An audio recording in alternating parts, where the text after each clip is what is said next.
Welcome to Uriah Heep, the Magician's Podcast. I'll be covering every studio song the band has recorded and every bonus track that I can find. Each week we'll go over a new song from the beginning to where they are currently, and as they keep adding albums, I'll keep adding shows. Let the deep dive party begin.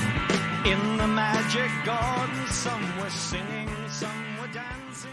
Hello and welcome to another episode of Uriah Heep, the Magician's Podcast. I am your host, Scott Haskin, bringing you this fan-based band indoor show. Welcome to Season 31. Welcome back to Season 31, covering the album Totally Driven, the preparation for Acoustically Driven and Electrically Driven. And boy, we're going back in time today, covering the song July Morning, which I originally covered on the show December 22nd of 2020. And you can find that link in the show notes. You can also find all the links to all the episodes on my website if you go to scotthaskin.com and then you click on the Uriah Heep podcast link. On that page is a list of every season. You click on that season, it takes you to every episode possible. Everything I've covered, you can stream it right through the website. Or if you have an app, if you're listening on Stitcher, Apple Podcasts, iTunes, anywhere you might be listening, you can find all of those episodes. If you're unable to find an episode for some reason, please send me a note at scott@scotthaskin.com and I'll see what's going on. So since today is going to be a longer song, I thought it would be a good idea to just go ahead and jump right into the music. Here is some July Morning.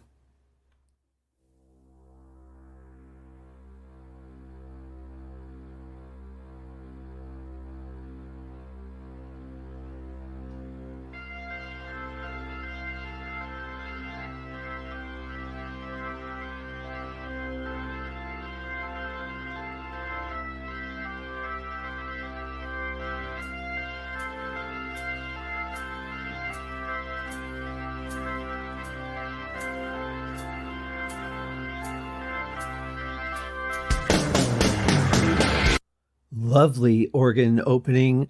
It's the traditional sound of the song, but it feels so good to hear it again. And I really like the way that Phil's playing it with those trills in there. Great organ sound too. You know, there's so many different settings on a Hammond organ and so many different ways that you can, even just with the slight touch of a slide bar, can make it sound completely different. But he's dialed in a really good sound here. Drums come in really nice and powerful, a lot louder than the keyboard. So we'll be interested to see what the balance of the song is as we go forward. So this is now the third time I'm covering this song, because I think we did it on the live album, didn't we? Definitely did, and we'll be covering it again next season because the band went in and re-recorded it for a third time in the studio, but that'll be for next season. For now, let's enjoy this version we have presented to us from Totally Driven.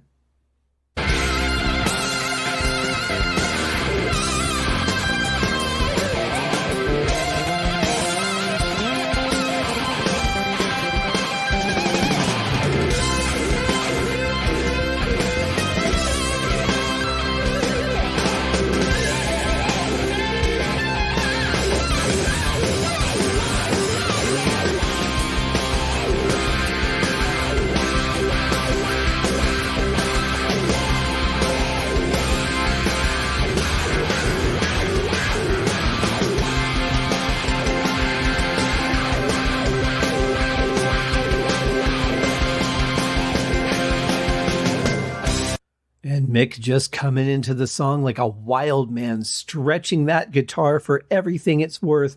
I love that sound. It's so gritty and it just really powerful. I've always loved the settings he used for this one, but great performance. I mean, he just comes in tearing into the song.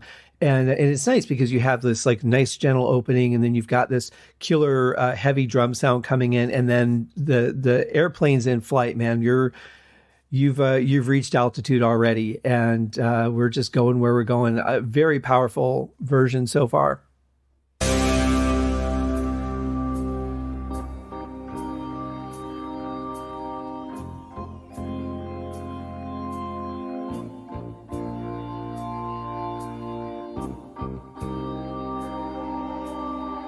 I love that there's just the tiniest little bit of distortion in the Leslie speakers that are going back and forth from ear to ear.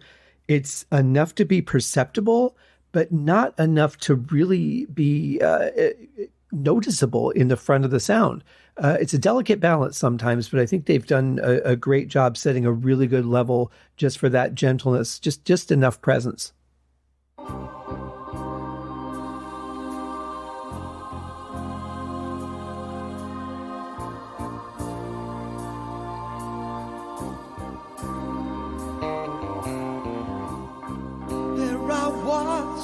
On a July morning, looking for love, and with the strength of a new day dawning, and the beautiful sun, and at the sound of the first bird singing, I was leaving for home, with the storm and the night behind me, and the road of my own. Definitely more reverb on this one than I recall hearing in the other songs, and maybe a little bit more delay on the vocals as well. I really like that oop pad that Phil's playing, because that blends so nicely with the Hammond organ. For those of you who don't know what an oop pad is, it's basically the sound of voices going ooh, only much nicer than my little voice will do. But it's a really cool sound. It blends really nicely. I like that. This is a nice version so far. It's got a good pace to it. I thought it might have been a little bit faster. I'm glad it's not, though. I think this is a good tempo for the song, even thinking about it in a live setting.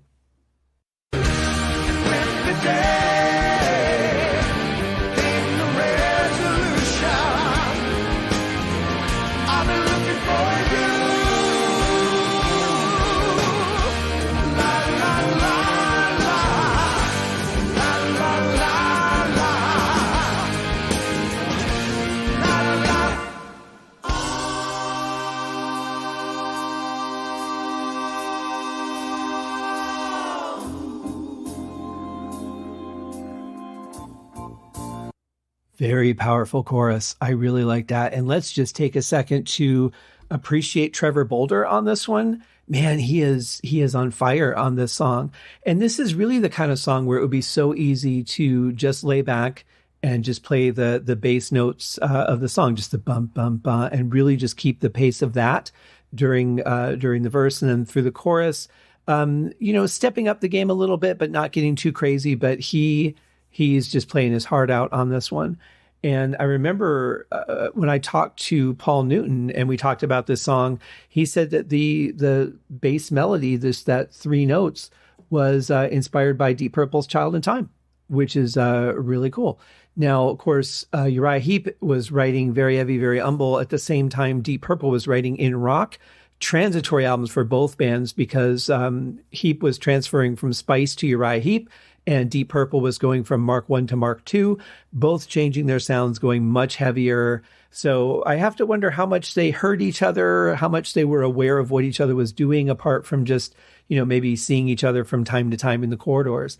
But in any case, this is a great song. I really like this. I love the way Bernie's singing on it, bringing a lot of passion, as he always does. Really, really cool.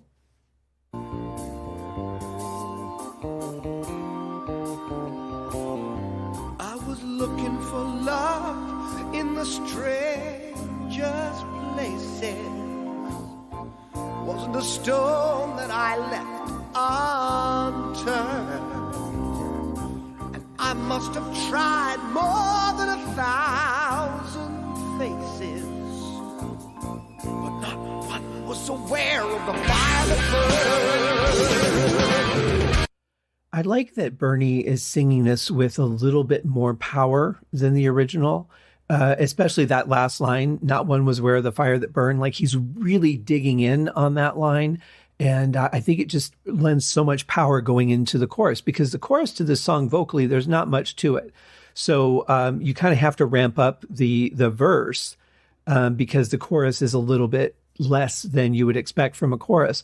So it works. It certainly works. But I like that he's kind of ramping up a little bit more and putting a little bit more grit into it. And he's got a little bit of natural grit in his voice anyway, but he's pushing it hard at the end of that verse. And I really think that lends itself very well to the music.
Wow, that was wild. Was not expecting that. I thought we would go into the laws a little bit there. But when you're thinking about live, there's a lot of things, like I've said, you have to consider the length of the song, when people are getting pushed too hard and won't be able to perform to capacity. You definitely don't want to wear your vocalist out. And, that has a lot of effect on it. But I like the difference in arrangement. I really like the solo that we got from Phil. I didn't like the sound he chose because, as I've said many times, I'm not a fan of that synthy brass sound very much. I've used it for colors a little bit, but very rarely in like a main or forward instrument. Just not a fan of that sound, but I like the solo itself. I think if he would have played it on the Hammond or a different sound, might have worked a little bit better for me personally. And then it went into, Trevor Boulder just going nuts on the bass. I mean, that was a Mick Box solo on bass, basically. And man, the guy's just playing his heart out. It just goes to show how talented he really was. And would have been nice to have a little bit more of that over the years. But he always, he didn't always lay back during the songs. I mean, a lot of times, like in a song like this, he played through the whole song and gave us a lot to listen to and enjoy. So glad he got to have a moment in the foreground here.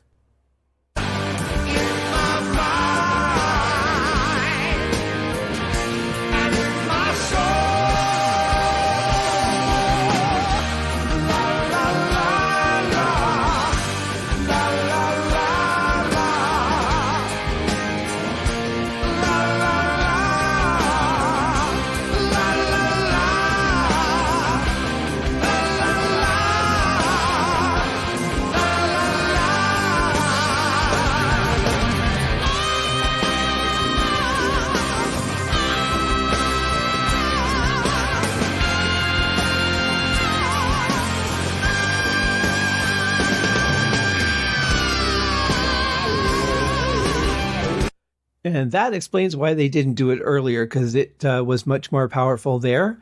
And man, Bernie's got some range, doesn't he? And does not sound weak in any of those pitches. Sometimes as you sing higher or you sing lower than your normal range, you start to weaken a little bit. But man, that note sounded like it was perfectly in his wheelhouse. Really powerful. I also forgot to mention in the last section after the last chorus, I really like the way that guitar part was so heavy, just the da-da-da-da-da-da. I mean, it really made it more of an Iron Maiden type feel than Uriah Heep, because even though, Mick has played this sort of guitar on that, it was never so prominent out in front. And I thought that added a nice edge to the song. We'll see where we go from here. But yeah, this is shaping up to be a pretty great version, I have to say.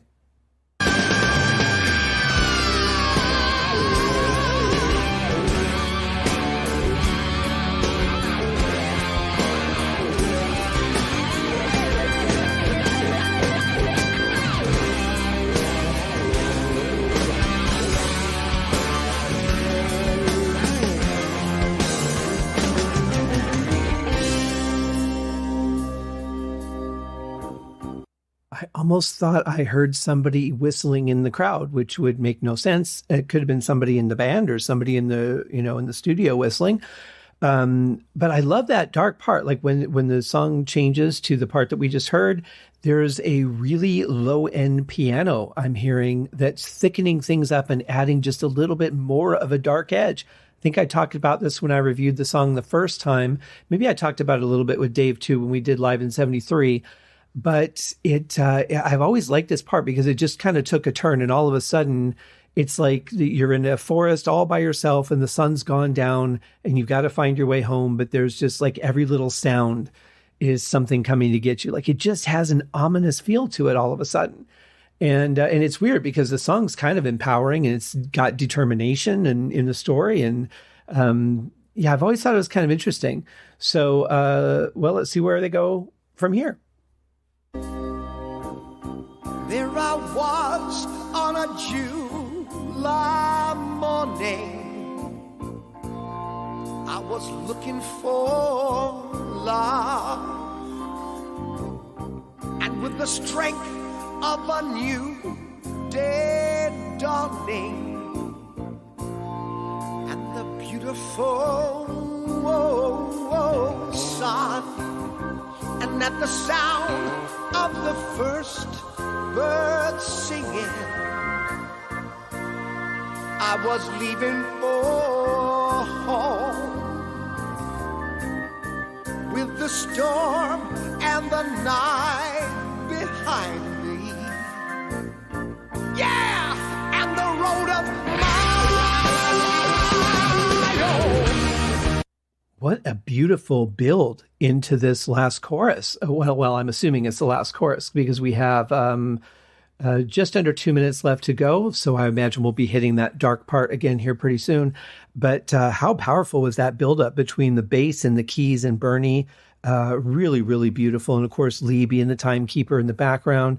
Wow. And I love the way that Bernie's personalizing this song too. I've mentioned that I think probably on every song or just about every song, how he's taking the vocal style, the timing, the pacing of it, and really adding his own flavor to it. And he's punching in different spots, which is exciting because it's something a little bit different to hear. But I think that's what's giving it that live feel for me, because a lot of times when bands do cover their own songs in the studio, which isn't very often, but they really kind of recreate from a linear perspective. Here's where I started singing, here's where I stopped singing, or here's where the other singer started and stopped. So I need to match that. And they try to replicate what they did more than play it as they would today. And I like that we're getting to play it as they would today perspective, because I mean, I would just be reviewing the exact same song with different people on it otherwise.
and some brilliant guitar with that classic wah pedal from Mick coming in to round out the end of this song as it fades off. Another fade.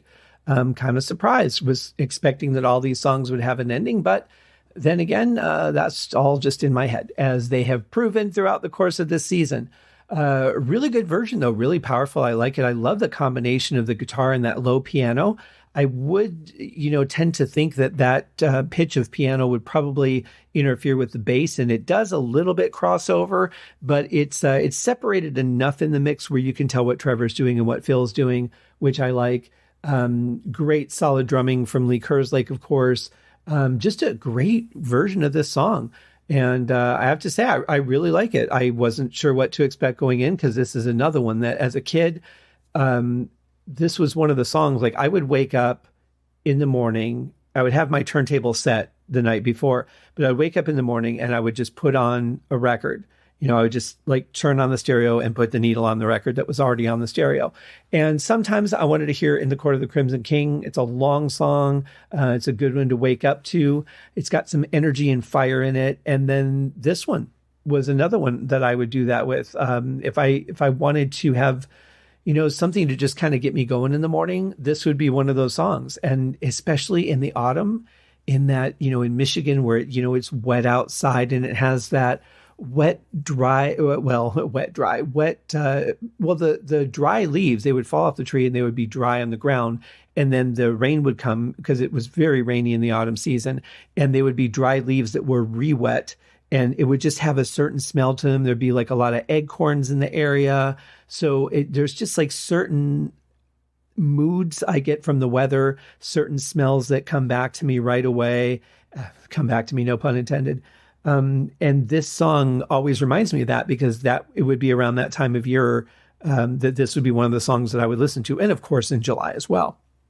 But it takes me back more to the autumn, because the weather had more personality and there were so many other just scents and atmospheres involved than there is in the summertime in Michigan, at least when I was growing up. I know it's changed a lot now, but so this song has always been one that I've had an extra appreciation for. So it's really good to be able to hear a completely different recorded version of it and be able to enjoy it as much as the original. And I like the arrangement. I like the feel of it. I like the instrumentation. Didn't really care for that one, brassy synth sound, because I just don't like those in general. But Bernie's vocal, Trevor's playing, Mick's playing. I mean, everything is there, all the elements. And it was a fantastic song. So I'm really glad that we got to share that one. Tomorrow is Tuesday, and we'll be back with probably, arguably one of Heap's most well-known songs. This is a re-recording of Easy Livin'. We've covered this twice, of course, in the original Demons and Wizards version, and then on the Live in 73 version. And now we're going to be back for another studio recording. We'll see you tomorrow. Have a great day, guys. Cheers. Thank you for joining me on this episode of Uriah Heep, the Magician's Podcast. If you have enjoyed this show, please consider going over to Apple Podcasts or your favorite podcast outlet, leaving a rating or a review. Be sure to subscribe to make sure that you are notified when new episodes are available. Please be sure to share this podcast with your fellow Uriah Heep enthusiasts and anyone who you think would like Uriah Heep, which should be everyone. And if you are so inclined, please feel free to contribute to the Patreon account. And if you are not a Patreon subscriber, you can also pay through the PayPal link on the website listed in the show links below. I would also like to thank Uriah Heep for their very generous support of the show. And thank you guys for listening. We'll see you in the next episode. Happy days!